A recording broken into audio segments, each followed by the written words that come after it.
Kumaş Örgü Atölyesi'nden herkese merhaba. Bugün motifli bir bere modeli öreceğiz. Motifli beremiz şişle ördüğümüz lastiğin üzerine kurulacak. Neden alt tarafı şişle değil, tığla değil şişle ördüm? Çünkü tığla bu kadar kalın, böyle kıvrılabilen bir lastik ördüğünüzde bir süre sonra esneme yapabiliyor. O yüzden benim size tavsiyem şişle örmeniz. Ama isterseniz şişle örmek zor geliyorsa yine tığla bir lastik yapabilirsiniz. Ben böyle şişle örmeyi tercih ettim. Şimdi size sayıları vereceğim ve kullandığım tığ ve şiş hakkında bilgi vereceğim.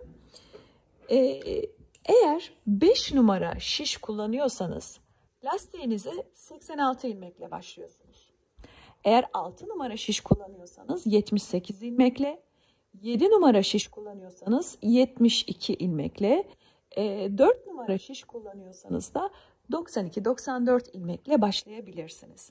Buçuklu numaralarda işte bu bahsettiğim ölçülerin arasındaki sayıları kullanabilirsiniz. Mesela 4,5'da 4 ile ilgili verdiğim sayının üzerine 4 ekleyerek ya da 2-3 ekleyerek başlayabilirsiniz. Tığ meselesine gelince kaç numara tığ kullanmalısınız? Benim yapacağım ölçüde birebir aynısını tutturabilmek için 3,5 ya da 4 numara tığ kullanmanız gerekiyor.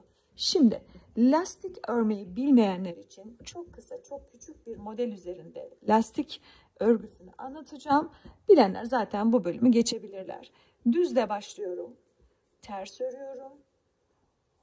Bir düz, bir ters şeklinde ilerleyeceğim. Bir düz, bir ters.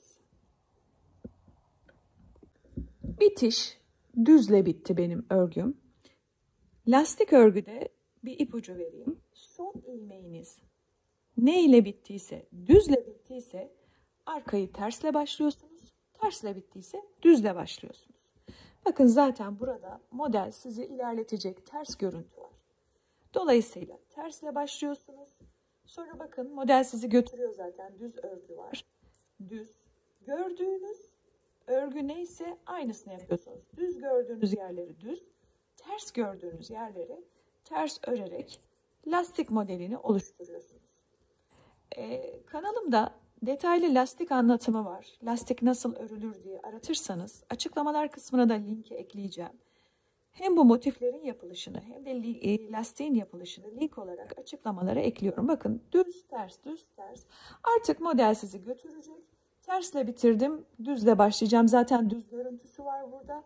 Düz görüntüsü var. Burada da ters görüntüsü var. Neyi görüyorsanız onu öreceksiniz. Tersi gördüğünüz yeri ters, düzü gördüğünüz yeri düz. Şimdi ne kadar öreceğiz? Tabii bunu ben küçük model üzerine gösteriyorum. Siz 70, 80, 90 sayılı ilmeklerin üzerinde uygulayacaksınız. Lastiğin örgüsü bitti. Şimdi ben ölçeyim şöyle. 15 santim kadar lastiği ördüm. Böyle bakın. Sonuçta gerilecek olan bir lastik. Ufak durduğuna bakmayın. Başınıza giydiğinizde genişleyecek. Öncelikle bunu böyle tersinden bandana gibi dikiyorsunuz.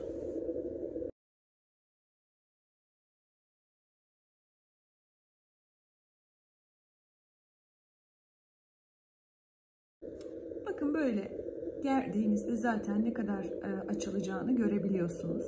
Şimdi ben 4 tane motif ördüm.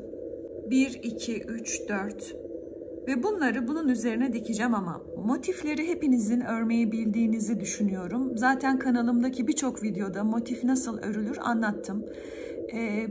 Birleştirmeyi de anlattım ama bilmeyenler için bir yelek modeli örmüştüm. Aşağıdaki açıklamalar kısmına onun linkini koyacağım. Oradan bu motiflerin nasıl yapıldığını ve birleştirildiğini görebilirsiniz. Tekrar her videoda bunu anlatmak istemiyorum. Bunu böyle ikiye katlıyoruz. Her bir motifin genişliği bu arada şöyle söyleyeyim. Buradan buraya 14 santim, buradan buraya 14 santim. 3,5 ya da 4 numara tığla normal kalınlıkta ne çok kalın ne çok ince iplerle örüldü. 14 santimlik kareler şeklinde motiflerimizi örüyoruz. Tığınızda böyle ikisinin de birbirine denk olmadığını görüyorsunuz. Biri büyük, biri küçük. Neden? Çünkü bu bir lastik modeli ve genişleyecek. Burada dikişi yaparken çok önemli bir püf noktası var. O da alttaki lastiğin, bakın düğümlü falan olan ters kısmı değil, Eğer düğüm yaptıysanız benim gibi ve şuradaki dikişli kısım içeride kalacak şekilde ön yüzü üzerinde çalışacaksınız. Motiflerde de ters yüz üzerinde, düz yüzü bu taraf, ters yüzü üzerinde çalışacaksınız. Neden? Çünkü sonrasında alt tarafı kıvıracağız. Yani terse çevirdiğimizde diktikten sonra tersine çeviriyoruz. Sonrasında alt tarafı kıvıracağımız için lastiğin düz kısmının dışarıda kalması gerekiyor. Yani bu kıvrılan bir lastik olacağı için. Köşeden bitirdiğim yerden, bitirdiğim noktadan dikmeye başlıyorum. Burada yapacağım şey şu ikisini ön tarafa, ikisinin arka tarafa denk getirebilmek. O yüzden aşağıdaki lastikli kısmı gerdirerek dikiyoruz.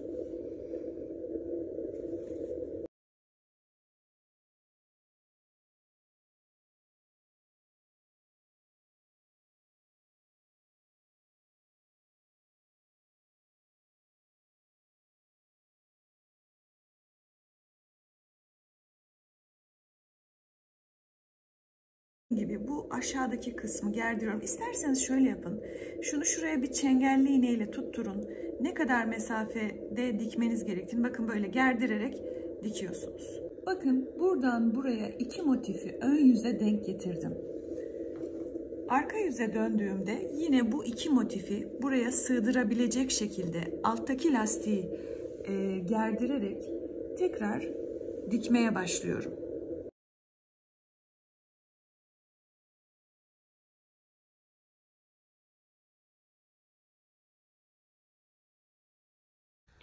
Evet, iki motifi bu şekilde diktim ve ters tarafı içeride kalacak demiştim. Birazdan bunu böyle kıvıracağız. Sonra yan tarafı da diktim. Hem iki motif önde, iki motif arkada kalacak şekilde bir dikiş yaptım. Hem de yan tarafı diktim. Şimdi yapacağımız şey artık yukarıdan büzme işlemi. Buradan buraya, buradan buraya kaç santim oldu? Şimdi onu söyleyeceğim. 27-28 santim kadar.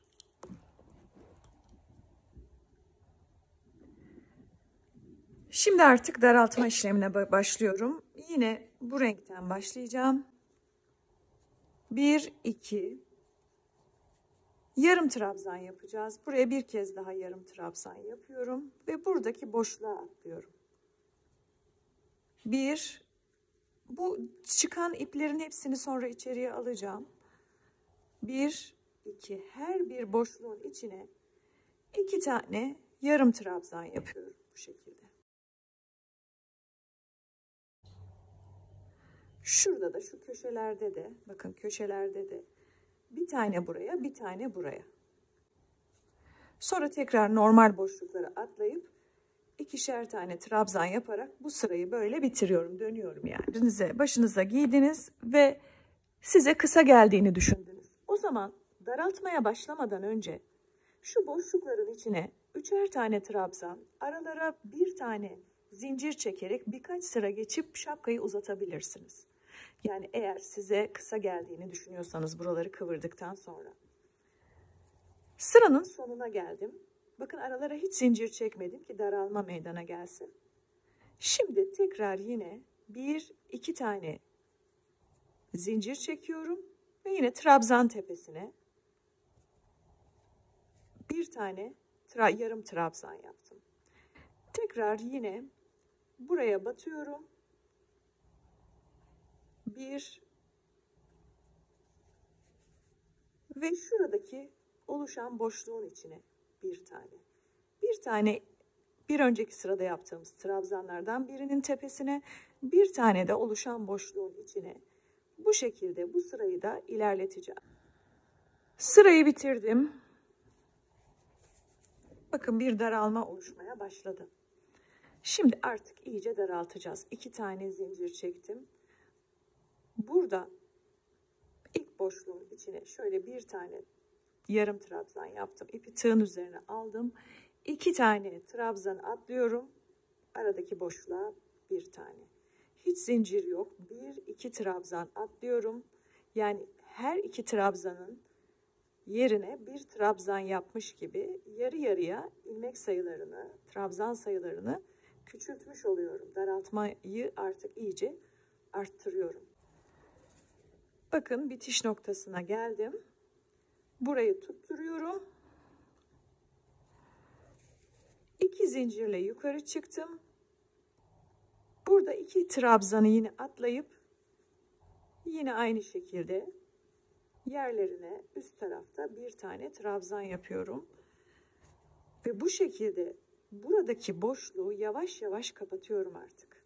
Oldukça gevşek bir şekilde örerek artık buradaki boşluk kapanana kadar bu metodu uygulayacağım. Bakın şöyle bir şey kaldı. Burayı da isterseniz iğneyle, iplikle dikerek kapatabilirsiniz. Çok da sivri olmasını istemiyorum. Ben şöyle yapacağım. Bakın şu kadar boşluk kaldı. Şimdi tersini çevireceğim. İlmeğimi geçirdim içeriden. Belli bir oranda ipi keseceğim. Tepeyi çok sivriltmeyi sevmiyorum çünkü berelerde. Ben pompon kullanacağım. Pompon kullanmayabilirsiniz. Hazır pomponum var. Onu kullanacağım. Burada bu şekilde 2 zincirle sağlamlaştırıp ipi kesiyorsunuz. Bakın berem hazır. Üzerinize giydiğinizde zaten bu gerileyecek. Motifler daha belirgin olacak. Bereniz tamamlanmış hale gelecek. Anlaşılmayan bir şey olursa aşağıdaki yorumlara yazabilirsiniz. Sağ alttaki abone ol tuşundan da kanalıma abone olabilirsiniz. Herkese kolay gelsin.